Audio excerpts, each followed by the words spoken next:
तेरी सूरत दिल के खोटे, नाम बड़े और दर्शन छोटे। आपने राज कपूर का नाम तो जरूर सुना होगा, अमिताभ बच्चन का भी, लेकिन क्या आपको पता है कि इन सब के पहले बॉलीवुड का सबसे बड़ा सुपरस्टार कौन था? भगवान दादा। बहुत जरूरत, थैंक यू।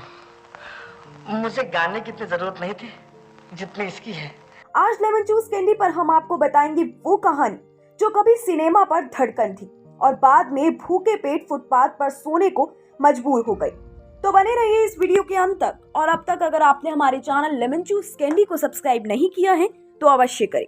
मैं हूं आपकी होस्ट, आपकी दोस्त ईशा गर्ग, और आप देख रहे हैं लेमन जूस कैंडी। शोला जो भड़के दिल मेरा धड़के, शोला जो भड़के।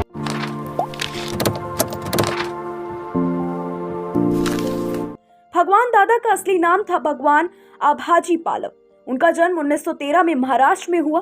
सिनेमा में आने से पहले वो मिल वर्कर थे, लेकिन उन्होंने कुछ और ही सपना देखा, स्टंट फिल्म का हीरो बनना। उन्होंने बिना किसी ट्रेनिंग के अपने दम पर स्टंट फिल्में की और बॉलीवुड के एक्शन हीरो बन गए। 1991 में उन्होंने बनाई फिल्म अलबेला, जिसमें उनका डांस, उनकी चाल, उनके हाव भाव इतने मशहूर हुए, आज भी गोविंदा, मिथुन और जैकी श्रॉफ उन्हें फॉलो करते हैं। जी अरे ओ बाबूजी, किस्मत की हवा कभी नरम कभी गरम। गाना था शोला जो भड़के। आज भी लोग सुनते हैं, लेकिन नहीं जानते ये गाया और किया भगवान दादा ने था।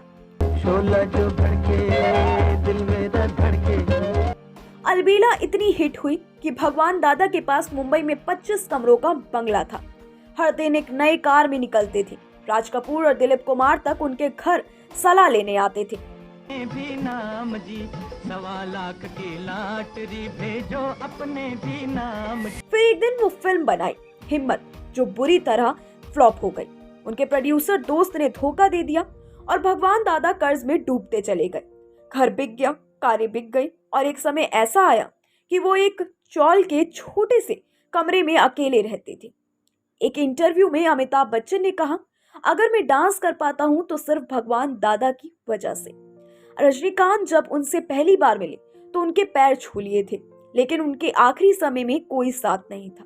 जम्मा पे आया लेके दिल का नजराना, ये दीवाना ये परवाना। 80 के दशक में एक बार वो फिल्म सिटी गए किसी छोटे रोल की उम्मीद में, लेकिन गेटकीपर ने उन्हें पहचाना ही नहीं। भगवान दादा ने कहा कि मैं वही आदमी हूँ जिसने इस इंडस्ट्री को पहला डांस हीरो दिया था, लेकिन कोई जवाब नहीं आया सामने से। 1992 में भगवान दादा का निधन हुआ। ना कोई श्रद्धांजलि, ना कोई अखबार की हेडलाइन। जिस इंसान ने बॉलीवुड को नया चेहरा दिया, वो अकेले ही दुनिया से चला गया। आइए आगे सुनते हैं भगवान दादा की कुछ अनसुनी कहानियां। मैंने आज तक हजामत नहीं की। नाजुक नाजुक उंगली तो रोज सुबह हजामत होती है। भगवान दादा का स्टारडम 1950 में इतना ऊंचा था कि देव आनंद और दिलीप कुमार जैसे सुपरस्टार भी उन्हें देखकर झुककर मिलते थे।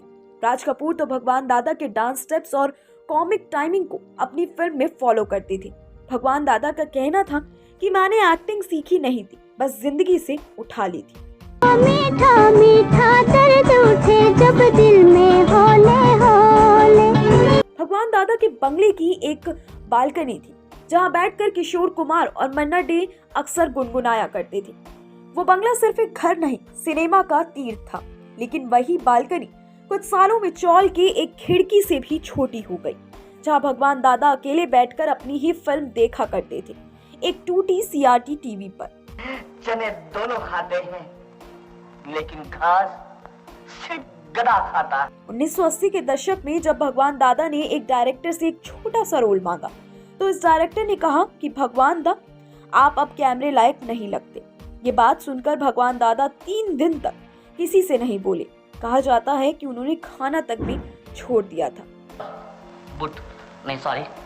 नोटबुक पर अपना ऑटोग्राफ मांगेंगे। एक बार एक रिपोर्टर ने उन्हें थिएटर के बाहर बैठा देखा। जब पूछा गया कि क्या कर रहे थे, तो भगवान दादा बोले कि मेरी पुरानी फिल्म फिर से चली है, लेकिन मेरे पास टिकट के पैसे नहीं थे, इसलिए बस तालियां सुन रहा हूँ। ये वो इंसान था जो कि कभी फिल्म लॉन्च करने के लिए घोड़े पर स्टूडियो आया करता था। भगवान दादा ने अपने अंतिम दिनों में एक दोस्त से कहा था कि क्या कोई दिन फिर आएगा जब लोग मेरी चाल, मेरा डांस फिर देखेंगे, लेकिन वो दिन कभी नहीं आया। वो गुमनामी में गए, पर आज भी जो भी गली में बच्चा डांस करता है उसमें कहीं ना कहीं भगवान दादा की रूह होती है। किस्मत की हवा कभी नरम कभी गरम, कभी नरम नरम कभी गरम गरम। कुछ कहानियां जोर से नहीं कहती, वो बस दिल में रह जाती है, जैसे कि भगवान दादा। उन्होंने बॉलीवुड को झटका दिया था, पर खुद कभी संभल नहीं पाए। उनका नाम भले इतिहास के कोने में दब गया हो, पर जो रोशनी उन्होंने दी वो आज भी चमकती है, पर्दे पर, हर डांस स्टेप में, हर मुस्कान में। अगर आपको ये कहानी छू गई हो तो लाइक, कमेंट और सब्सक्राइब करें और हमें बताएं कि क्या आप ऐसी और कहानियां जानना चाहते हैं उन लेजेंड्स की जो भुला दिए गए हैं।